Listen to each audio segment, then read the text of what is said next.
Hi, my name is Folagbade. I started a series where I'm talking to you about building a kingdom marriage. In the first video, I talked about the mindset for building a kingdom marriage. In this video, I'd like to talk to you about the vision that God has in mind when He is really looking at your marriage. There are a few things that God has in mind. The first thing I would like to say is that God has given us a mandate, which is to be fruitful, to multiply, to replenish the earth. And if you are going to achieve this in marriage, let me start by saying that it's not everybody that has to get married.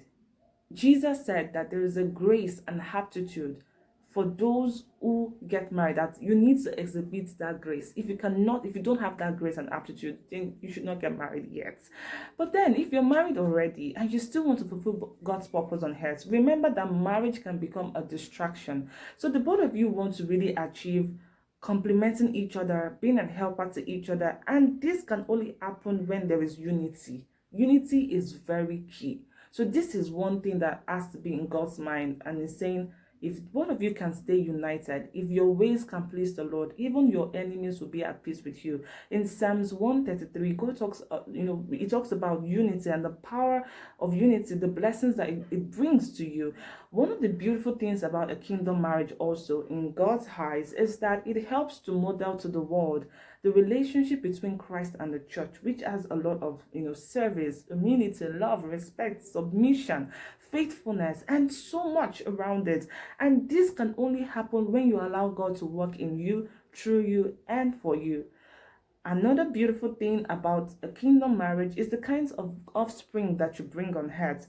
You have to think about your family as a part of a generation, where from one generation to another you guys have this vision, you're passing it to your children, you're keeping the environment safe, you're taking away the enemy from your environment, and you're focusing on what God can actually do through that generation. Okay, so here are a few things to note. Number one is wholeness. Marriage is not a contract where you just walk away from. It's a covenant. Now, except if you're having this abusive, oppressive marriage where you want to really seek for help, God can work in your marriage to help you to experience wholeness, can help you to experience transformation, can help and for this to happen, it doesn't happen in just 1 year. Trust me, sometimes you need to even spend 10 years in your marriage for God to work on you for certain areas of your life. And that's why you need to stay aligned with God. You need to have intimacy with God. And one of the ways you do this is to stay emotionally and spiritually present in your marriage, is to allow God to make you to become, is to wage away the enemy by staying faithful to your partner, because adultery and all those things only bring the enemy into your generation. You need communication, you need companionship. There's just so much around achieving the vision that God has in mind.